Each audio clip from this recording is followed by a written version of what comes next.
noite a todos. Iniciaremos mais um Evangelho, com a graça do Senhor, e vamos lá.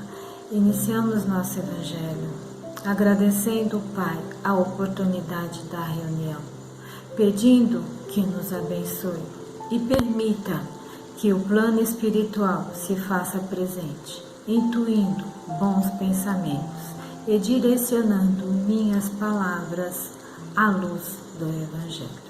Que assim seja, graças a Deus. Então, hoje o tema é reencarnação. É um convite que fazemos para fazermos uma reflexão a respeito da importância da reencarnação no nosso processo evolutivo espiritual e moral. E aí nós vamos ler um capítulo do livro Religião dos Espíritos, de Francisco Cândido Xavier, que é um estudo e dissertações em torno da obra O Livro dos Espíritos, de Allan Kardec, ditado pelo Espírito Emmanuel.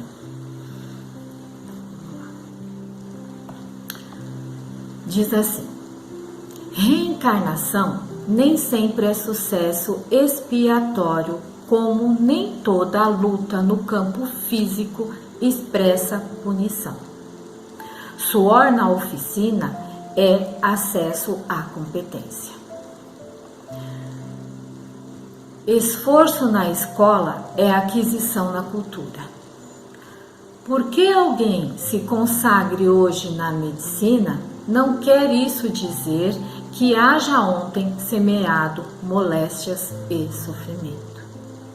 Muitas vezes o espírito, para senhorear o domínio das ciências que tratam do corpo, voluntariamente lhe busca o trato difícil no rumo de mais elevada ascensão.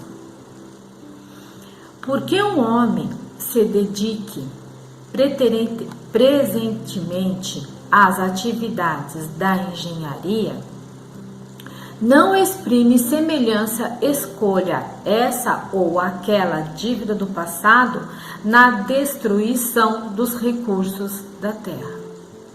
Em muitas ocasiões, o espírito elege esse gênero de trabalho, tentando crescer no conhecimento das leis que regem no plano material, em marcha para mais altos postos da vida superior.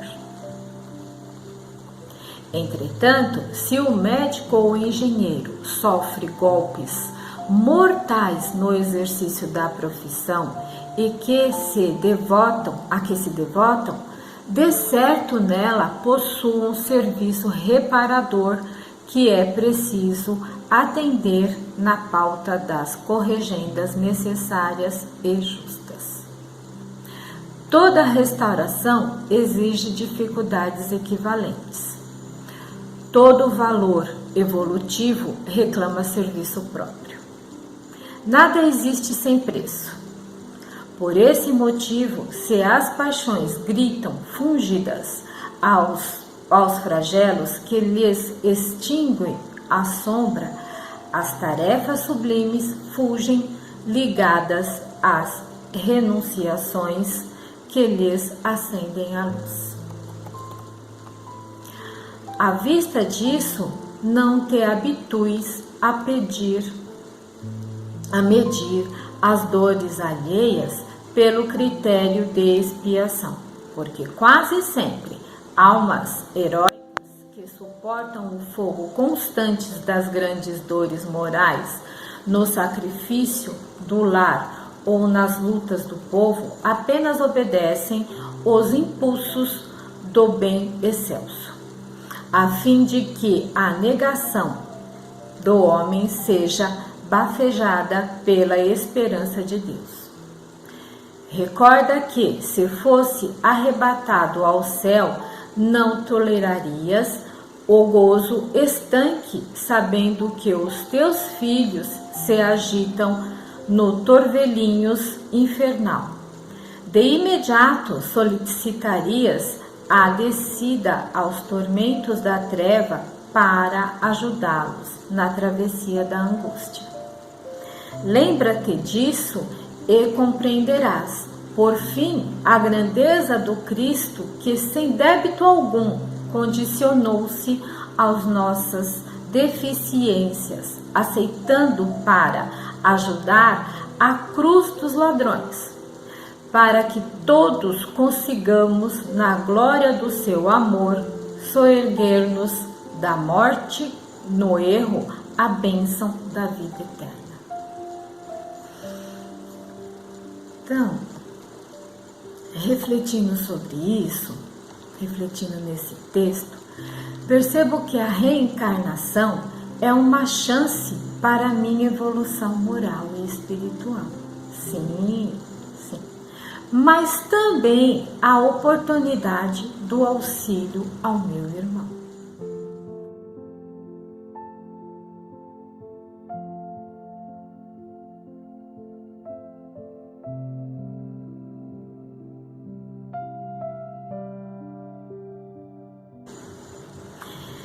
Que nem sempre foi um desafeto anterior. Construo relações, no presente que nem sempre vieram do passado, mas que irá levar bons frutos ou não para o futuro. Tenho boas ações no meio em que vivo que ajudarão no crescimento coletivo. Muitas vezes associamos o processo de reencarnatório a um espelho. Aqui eu faço e aqui eu pago. E nem sempre é assim, gente? Nem sempre. Nem sempre as coisas se processam desta forma. Como diz lá no texto que a gente acabou de ler, que assim, por alguém se consagre, porque alguém se consagre hoje à medicina, não quer isso dizer que haja ontem semeado moléstias e sofrimentos. Talvez o Espírito queira vir para ajudar na humanidade, ajudar a população, Temos como exemplo o Cristo, que veio à Terra para auxílio e crescimento da humanidade, se sujeitando a situações humilhantes, sem reclamar ou se vitimar, plantando ali a semente do esclarecimento. E nós? Por muitas vezes nós mergulhamos em nosso orgulho e perdemos essa oportunidade de auxílio ao próximo, de auxílio ao meu irmão. Eu escuto muito palestras do Haroldo Dutra, E ele, por a proximidade ao Chico, muitas vezes ele cita algumas frases do Chico. E tem uma frase que o Chico dizia assim: já que estamos encarnados, vamos ficar o máximo possível. Por quê? Porque o processo reencarnatório não é tão fácil, como nós pensamos. É difícil, é muito difícil reencarnar. Nós julgamos ser fácil, mas não é. Não basta a gente só estar lá no mundo espiritual, ter a consciência dos meus erros e dizer agora eu quero reencarnar e resgatar tudo. Não é bem assim. É necessário fazer várias conjugações, vários acertos. Afinal de contas, o resgate não é só a minha alma. Eu dependo, para fazer um resgate, eu dependo da alma do outro. Eu dependo do outro para poder me redimir dos meus erros, A reencarnação é uma bênção que devemos apreciar cada minuto da nossa existência aqui na Terra. No livro Ação e Reação, eles contam a história de Silas, né? O Silas está há 20 anos esperando a chance de reencarnar. Sabe por quê? Porque a alma que ele precisa resgatar, os débitos com ela, ele não encontrou. Olha isso, ele não encontrou. Ele não sabe onde ela está. E aí, André Luiz pergunta para Silas assim: não é possível que os nossos benfeitores não saibam onde ela está. Aí o Silas fala: eles sabem, mas André, eles não podem resolver nossos problemas por nós. Dizem eles que faz parte da minha colheita experimentar a dificuldade em encontrar meus adversários. Por que será? Por que será que faz parte essa dificuldade? Aí ele continua: já estava tudo programado. Então, eu vou contar aqui rapidinho para vocês a história de Silas, para ver se a gente consegue entender um pouquinho melhor isso. O pai era um advogado renomado, bem-sucedido, de muitas posses. A mãe, muito bondosa, muito caridosa. E o filho, que era o Silas, formou-se, mas não precisava trabalhar. Sabe o cara que tem tudo? Tem de tudo, né? Tem tudo. Então ele não precisava de trabalhar. E aí ele resolveu ser o solteirão. Não vou casar, vou ficar aqui na mordomia, só eu, meu pai e minha mãe, tá tudo certo, tudo resolvido. Mas o problema dele era com posse. Muito apegado a bens materiais. Quando a mãe desencarnou, ele logo ficou tão preocupado com essa questão da herança que o pai se assustou. O pai ficou meio assustado com aquela situação. E ele ficou ali esperando, junto com o pai, esperando, né? Que ele desencarnasse para ele, tomar conta de toda essa herança. E aí, o que aconteceu? O pai, um senhor de 65 anos, se encantou por uma moça de 32 e casou-se.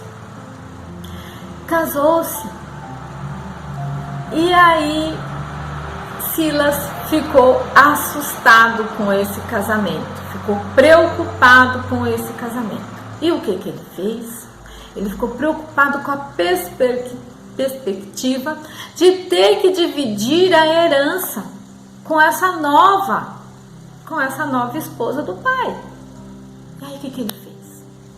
Assassinou-a, envenenada. Aí Silas começa a ter um vínculo com essa madrasta. E aí o Silas vai para o mundo espiritual, né? Desencarna também, vai para o mundo espiritual. Lá no plano espiritual, ele planeja a sua reencarnação. A mãe já está disposta a reencarnar para ajudar. Ele já está pronto. O pai topou. Ora vamos. E a madrasta? Cadê essa criatura? Há 20 anos e ele não encontra essa pessoa. Não encontra. E ele contava tudo isso para André Luiz chorando, desesperado, chorando. Tudo que eu quero é encontrá-la, para nascer logo, para pagar essa fatura, esse débito, para eu poder subir, para eu poder me livrar de tudo isso, fazer o meu resgate, e acabou a história. Imagine um espírito que tinha décadas e décadas de serviço prestado nas regiões infernais no mundo espiritual. Um espírito nobre, mas que não conseguia subir porque tem este vínculo que precisa levar. Então, porque a gente não entendeu ainda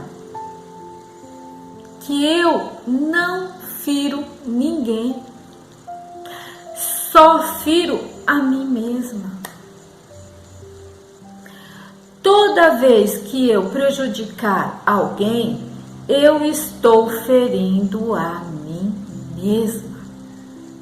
Para me curar, eu preciso ajudar a quem eu prejudiquei. Ajudar.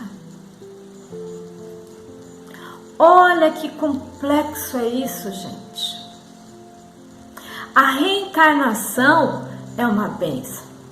Devemos agradecer todos os dias as pessoas do nosso convívio, que são de difícil trato.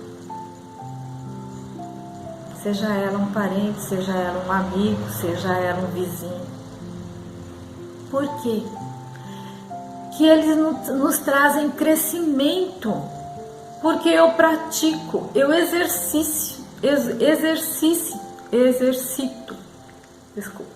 eu exercito a minha paciência, a minha tolerância, né? O que às vezes não enxergamos, como somos também difíceis, difícil trato. Nós achamos que nós somos bonzinhos, que nós somos legais, nós somos fáceis de lidar. E às vezes não é bem assim. Criamos débitos futuros sem nos perceber disso. E aí quando nós chegamos lá na hora do vamos ver, que a gente fala assim, ai, esse débito aqui, como é que eu faço? Né? E muitas vezes é difícil, não é tão fácil assim. O processo reencarnatório é resgate, sem dúvidas, mas é também melhoria e crescimento atual, aqui, agora. E na complexidade deste processo, devo ter sempre em mente minha necessidade de ser caridoso, benevolente, não julgar, ter consciência de que cada um tem suas responsabilidades e seu comprometimento com os seus atos. Cada um vai responder pelos seus atos, assim como eu vou responder pelos meus. Não me cabe o julgamento do certo ou errado. Este conceito é vedado a cada indivíduo conforme sua evolução e percepção do momento. Por que eu falo do momento? Porque às vezes eu enxergo uma situação conforme a minha evolução e às vezes num certo momento. E depois eu enxergo de uma outra forma, porque eu estou em outro momento evolutivo. Vou falar para vocês rapidinho aqui, para vocês fazerem um exemplo. Um exemplo assim, para vocês fazerem um exercício para saber, para entender melhor do que eu estou falando. Leia um livro, não um livro de romance, não, um livro de ensinamentos, né? De que passe algum ensinamento. Então você lê aquele livro. 6 meses depois, volta nesse tema e lê novamente esse livro. Você vai ver que aquilo que você viu antes, hoje, na hora que você começa a ler, você vê coisas que você não percebeu antes. Aí você fala assim, nossa, mas como assim? Eu li isso aqui e não tinha visto isso? Outra percepção, certo? Então, cada um tem o seu momento evolutivo. E nós vamos aprendendo conforme nós vamos evoluindo. Cada um tem a sua hora, né? Deus, na sua infinita misericórdia e sabedoria, nos deu a bênção da reencarnação, pois Ele sabe que não dá tempo para crescer e evoluir de uma só vez. Por isso temos a chance de errar e acertar várias vezes. Misericordioso. Ninguém poderá ver o reino de Deus se não nascer de novo. E aí lá no livro dos Espíritos fala muito bem disso, nas questões 167, 168 e 169, que diz, a 167 diz assim: qual é a finalidade da reencarnação? Expiação, melhoramento progressivo da humanidade, sem o que onde estaria a justiça? 168. O número das existências corpóreas é limitado ou o espírito se reencarna perpetualmente? A cada nova existência, o espírito dá um passo na senda do progresso. Quando se despojou de todas as suas impurezas, não precisa mais das provas da vida corpórea. A 169. O número das reencarnações é o mesmo para todos os espíritos? Não. Aquele que avança rapidamente poupa-se das provas. Não obstante, as reencarnações sucessivas são sempre muito numerosas, porque o progresso é quase infinito. A 170. Em que se transforma o espírito depois da sua última encarnação? Espírito bem-aventurado, um espírito puro. É isso, pessoal. É essa reflexão que eu tinha para passar para vocês hoje. Eu espero que todos tenham aproveitado. E eu gosto muito da oração de São Francisco. E eu encerro o Evangelho hoje com a oração de São Francisco, que eu acho que é muito pertinente a esse nosso tema de hoje. Oração de São Francisco. Senhor, fazei-me instrumento de vossa paz. Onde houver ódio, que eu leve o amor. Onde houver ofensa, que eu leve o perdão. Onde houver a discórdia, que eu leve a união. Onde houver dúvida, que eu leve a fé. Onde houver erro, que eu leve a verdade. Onde houver desespero, que eu leve a esperança. Onde houver a tristeza, que eu leve a alegria. Onde houver trevas, que eu leve a luz. Ó Mestre, fazei-me que eu procure mais consolar que ser consolado, compreender que ser compreendido, amar que ser amado, pois é dando que se recebe, é perdoando que se é perdoado, e é morrendo que se vive para a vida eterna. Graças a Deus, que assim seja. Muita luz, muita paz e ótima semana para todos vocês.